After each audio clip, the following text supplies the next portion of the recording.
Eu não sou nenhum especialista em filosofia social e política. Daí o que eu pretendo é apenas dar uma ideia do clássico de filosofia crítica chamado A Dialética do Iluminismo, que foi escrito por Adorno, a figura aí, e Horkheimer. O livro A Dialética do Iluminismo, 1947, é um clássico da filosofia entendido como crítica da sociedade. Ele foi escrito durante a Segunda Guerra por Theodor Adorno e Max Horkheimer, dois refugiados judeus nos Estados Unidos, o que ajuda a explicar o seu pessimismo. O livro, de qualidade literária, demonstra suas teses através de um esquadrinhamento crítico da sociedade que o torna quase que impossível de ser resumido. Questão prévia é o que é iluminismo ou esclarecimento. Historicamente, é uma ideia da elite intelectual do século XVIII de mobilizar a razão na reforma da sociedade e do conhecimento, por oposição ao obscurantismo do mito e da superstição. O centro do iluminismo foi a França, com os enciclopedistas que produziram uma enciclopédia de 35 volumes, tendo como colaboradores Diderot, D'Alembert, Montesquieu, Voltaire, figura de proa da intelectualidade francesa. O principal iluminista francês foi Voltaire. Mas o iluminismo se espalhou pelo mundo. Há Rousseau, que era franco-suíço, Hume, que era escocês, Kant, que era alemão. Filósofos como Spinoza e Locke no século XVII já antecipavam o iluminismo. Devido ao iluminismo, o século XVIII foi chamado de século das luzes, enquanto o século XIX, após as guerras napoleônicas, foi chamado de século do romantismo. Kant, famosamente, definiu o iluminismo como a saída do homem de sua minoridade, da qual é o próprio culpado. A minoridade é a incapacidade de se servir de seu entendimento sem direção de outrem.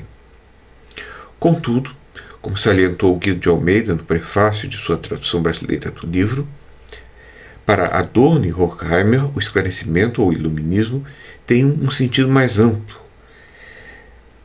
bem mais amplo. Para eles, o iluminismo deve explicar o processo de desencantamento do mundo, um conceito weberiano, pelo qual as pessoas se liberam das potências místicas da natureza, indo buscar sua justificação na glorificação da ciência, em Bacon, e mais além, em um herói mítico como Odisseu, e nas origens próprias mesmas da filosofia. Seja como for, a ideia por eles enfatizada é de que, para o iluminismo, a razão é quem deve governar a sociedade, não a mitologia. É a razão que é emancipatória, universal, republicana. Daí a importância que o iluminismo dá ao desenvolvimento da ciência, da técnica, da economia. A constatação cética de Adorno e Horkheimer é de que, no correr do tempo, o ideal do iluminismo, ao contrário do que se esperava, não encontrou o caminho da verdadeira humanização da sociedade através do domínio da razão sobre a mitologia, mas, pelo contrário, ele acabou fazendo a sociedade recair no mais sinistro barbarismo, prefigurado pela Alemanha nazista. Qual a razão disso?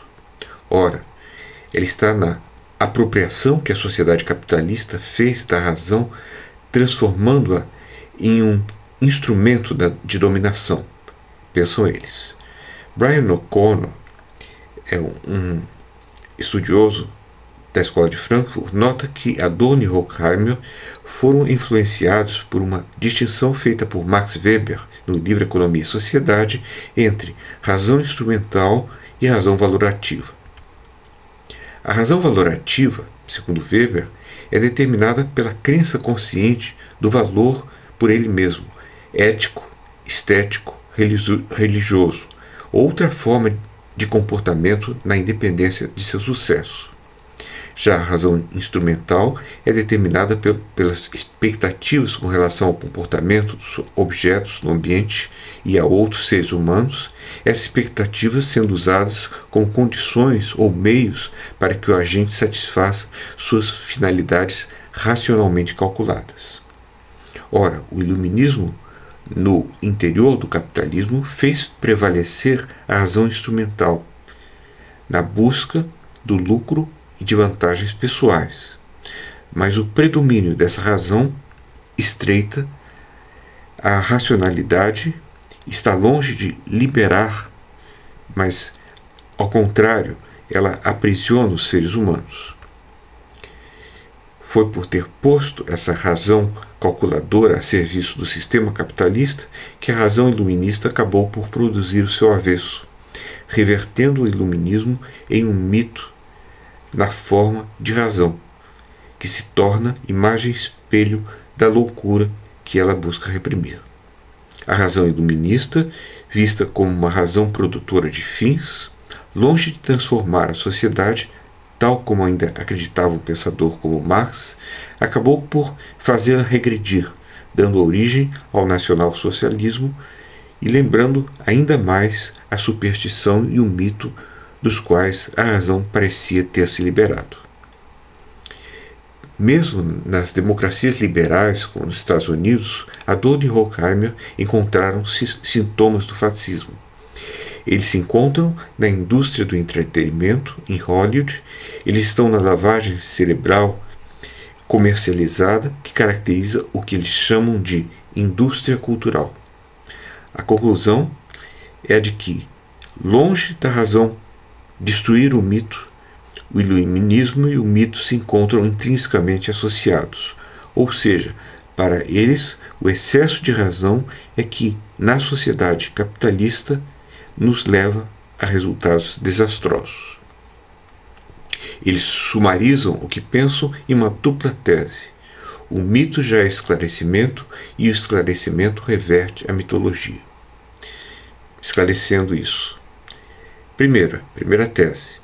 O mito já é esclarecimento. O que quer dizer isso?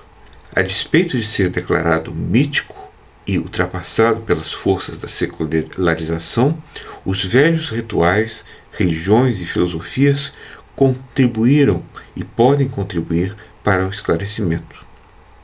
2. O esclarecimento reverte a mitologia. Ou seja, há tendências ideológicas e destrutivas nas forças secularizadoras do esclarecimento, o que não implica em negar que ele seja progressista. E o que eles acham verdadeiramente mítico, tanto na mitologia quanto no iluminismo fundamental, é impossível. O iluminismo, conclui eles, tornou-se totalitário. Em seu fulcro se encontrando a ideia de dominação. Como eles fizeram notar, citando um admirável ensaio de Tocqueville, sob o monopólio privado da cultura, a tirania deixa o corpo livre e vai direto à alma. O mestre não diz mais, você pensará como eu ou morrerá. Ele diz, você é livre de não pensar como eu. Sua vida, seus bens, tudo você há de conservar. Mas de hoje em diante, você será um estrangeiro entre nós.